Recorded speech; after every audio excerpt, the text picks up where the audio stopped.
Hello everyone, so I hope आप लोगों को लास्ट क्लास में जो भी समझाया गया था उसका कंसेप्ट क्लियर हो गया होगा।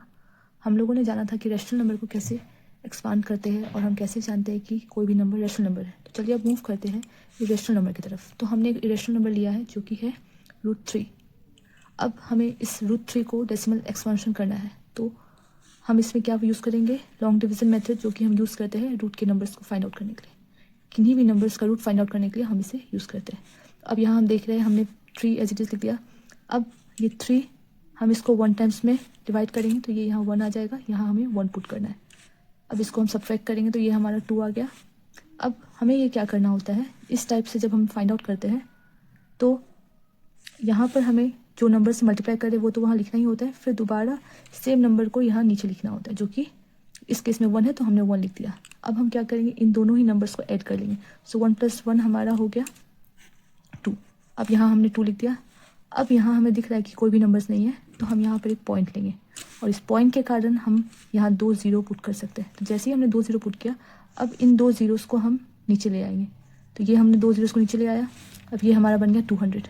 तो हमें किसी ऐसे नंबर को ढूंढना है जो कि यहाँ मल्टीप्लाई, यहाँ हम 2 के साथ सेम नंबर्स को यहाँ भी मल्टीप्लाई करना है और नीचे भी सेम नंबर्स को मल्टीप्लाई करना है। तो यहाँ हम 7 पुट करेंगे और यहाँ भी 7। तो जैसे ही हमने इसको मल्टीप्लाई किया 27 × 7 हमारा आंसर आ रहा है 189। सो ये 7 टाइम्स आ रहा है तो ये 7 हम यहाँ पुट करेंगे। अब फिर से हमें क्या करना है, इन दोनों को ऐड कर लेना है। 27 + 7 हमारा 34 आ जा रहा है।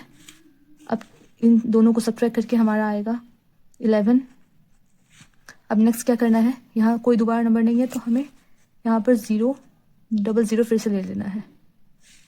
अब हम क्या करेंगे, इन 2 0s को नीचे उतारेंगे। तो जैसे हमने इन दोनों को नीचे उतारा हमारा आ गया 1100।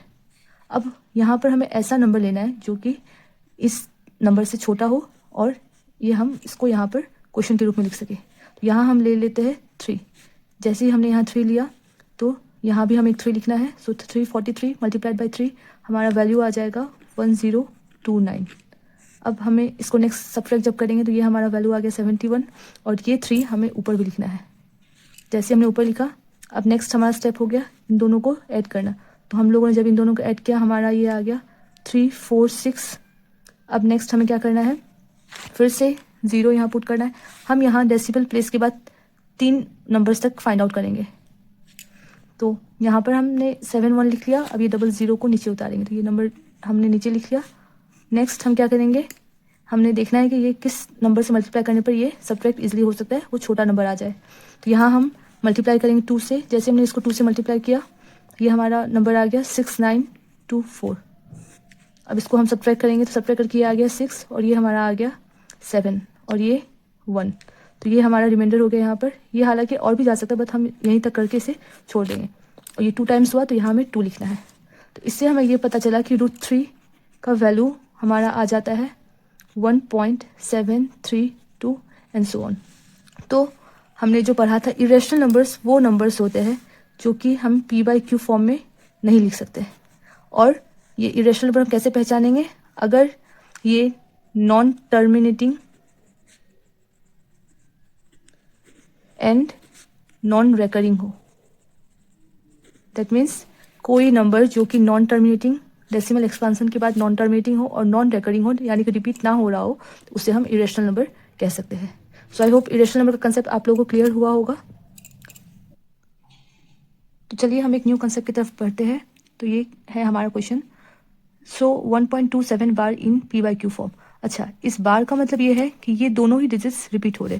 That means 1.27 bar is equal to 1.27 27 27 and so on. तो ये हमारा यहाँ पर 27 रिपीट हो रहा है। तो चलिए फर्स्ट ऑफ ऑल हम क्या करते हैं, इस टर्म को लेट x इक्वल टू 1.27 बार। सो हमने x पकड़ लिया 1.27 बार को। अब हमें क्या देखना है, यहाँ हम देख रहे हैं कितने डिजिट्स रिपीट हो रहे हैं, 2 डिजिट्स। तो हम इस x को मल्टीप्लाई करेंगे बाय 100। याद रखिए जितने डिजिट्स मल्टीप्लाई होंगे उतने ही टाइम्स हम 10 को मल्टीप्लाई करेंगे। तो यहाँ हम लोगों ने जब x को 100 से मल्टीप्लाई कर दिया तो ये वैल्यू हमारा आ जाएगा 1.27 bar into 100, that is equal to 127.27 bar. यानी कि इसको हम लिख सकते हैं 127.272727 एंड सो ऑन। अब हमने क्या करना है, और इस 100x लिख लेना है, इक्वल टू हमारा वैल्यू आ गया 127.2727, विच इम्प्लाइज क्या है 100x इक्वल टू, अब हम इसको ब्रेक कर लेंगे ऐसे कि यहाँ पर हमें एक x का वैल्यू भी आ जाए। तो इससे अगर हम ब्रेक करते हैं 126 प्लस 1.2727 एंड डॉट डॉट, तो ये हमारा x का वैल्यू बन जाएगा।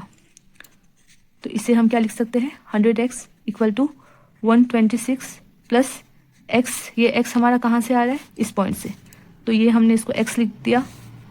अब इस x को हम लेफ्ट हैंड साइड में ले आएंगे, तो 100x minus x equal to 126।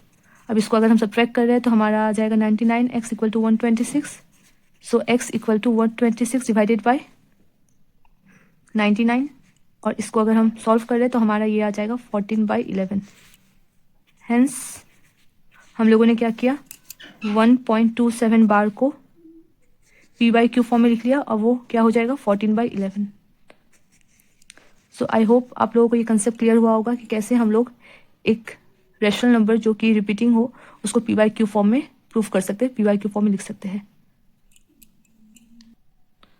तो चलिए हम एक और कंसेप्ट के बारे में जानते हैं, ऑपरेशंस ऑन रियल नंबर्स। तो अगर हमें कुछ रियल नंबर्स दिए गए तो ये ऑपरेशंस क्या हो गया हमारा, हम बेसिकली यहाँ 4 ऑपरेशंस को हम डिस्कस करेंगे, जो कि है addition, subtraction, multiplication and division. तो अब हम देखेंगे कि अगर हमारा कोई भी टर्म्स के बीच में अगर ये सारे ऑपरेशन है, that means addition, subtraction, multiplication, division, तो हम इन्हें कैसे सॉल्व करेंगे। तो चलिए पहले तो हमें देख लेना है, यहाँ हमने दिया हुआ है ऐड, तो सबसे पहले हमें क्या करेंगे, इससे एडिशन के साथ ऐड कर लेना है। पहले हम नंबर्स लिख लेंगे, बीच में एडिशन का साइन, देन √2 माइनस 3√3। अब आप यहाँ देख रहे हैं एक है √2 और ये भी एक यहाँ √2 है, यहाँ √3 है, यहाँ √3 है, बट इसके आगे हमारा 2 लिखा हुआ है। और याद रखिए अगर कुछ ना लिखा हो दैट मीन्स ये 1 होता है, और इस √3 के आगे हमारा 5 लिखा हुआ है, और यहाँ इस √3 के आगे 3 लिखा हुआ है। तो हम ये सारे रूट्स जो सिमिलर है उनको एक साथ ले आएंगे। तो जैसे ही हम इनको एक साथ ले आएंगे, पहले तो हम अपना ब्रैकेट ओपन कर लेते हैं, तो ये हमारा नंबर्स क्या बन जाएगा, अब √2 को एक साथ ले आएंगे तो 2√2 प्लस √2, ये हमारा एक साथ हो गया, प्लस 5√3 माइनस 3√3। तो अब इन जो रूट सेम है उनके बीच हमारा ऑपरेशन होगा। तो यहाँ बीच में एडिशन है, तो यहाँ कुछ नहीं, that means we will consider it as 1। तो यहाँ पर क्या हो गया 2 + 1 3, सो ये बन गया 3√2 प्लस ये हमारा हो गया 5 और ये हो गया 3√3, 5√3 3√3। लेकिन इसके बीच हमारा माइनस का साइन है, तो ये हम सब्ट्रैक्ट करेंगे, तो 5 - 3 हमारा हो गया 2, तो इसका आंसर आ जाएगा 2√3। तो आई होप आपको ये कंसेप्ट क्लियर हुआ होगा कि कैसे हम इसको एडिशन करेंगे। तो चलिए अब हम नेक्स्ट ऑपरेशन की तरफ बढ़ते हैं, जो कि है हमारा मल्टीप्लिकेशन। तो यहाँ पर हमें दिया गया, हमें मल्टीप्लाई करना है 6√5/2√5। तो पहले तो हम लिख लेंगे ये सारा विथ मल्टीप्लिकेशन साइन। अब नेक्स्ट क्या होगा, हम लोग देख रहे हैं यहाँ पर जो नंबर जो कि रूट के अंदर नहीं है, पहले उसको मल्टीप्लाई कर लेते हैं। तो ये क्या हो जाएगा 6 × 2 इंटू ये √5 2 बार है, सो √5 × √5, तो ये हमारा आ गया 12, और ये √5 मिलकर हमारा बन जाएगा 5, तो ये हमारा इसका आंसर आ गया 12 × 5 60। सो ये मैंने एक एग्जांपल दिया, सिमिलर वे में आप बाकी सारे नंबर्स को भी मल्टीप्लाई कर सकते हैं। चलिए अब एक हम नए कंसेप्ट की तरफ बढ़ते हैं, जो कि है एक ऑपरेशन का ही पार्ट, जो कि डिवाइड है। तो हमें यहाँ डिवाइड करना है 8√15/2√3। तो फर्स्ट ऑफ ऑल हम क्या करेंगे, इसे लिख लेंगे, और हमें यहाँ दिख रहा है कि ये न्यूमरेटर और डिनोमिनेटर ये आपस में डिवाइड हो सकते हैं, तो ये जाएगा 4 टाइम्स, तो ये बन गया 4√15/√3। अब देखिए इस √15 को हम ब्रेक करके क्या लिख सकते हैं, 4√5 × 3 डिवाइडेड बाई √3। इसको हमने क्या कर दिया 4, इसको हमने सेपरेट कर लिया, √5 × √3 डिवाइडेड बाई √3। अब इस √3 को हमने कैंसिल कर दिया, तो इसका वैल्यू आ गया 4√5। तो जब हमने डिवाइड किया 8√15/2√3 को, तो हमारा वैल्यू क्या आ रहा है 4√5। सिमिलर वे से हम बाकी सारे नंबर्स को भी इस तरीके से ही डिवाइड कर सकते हैं।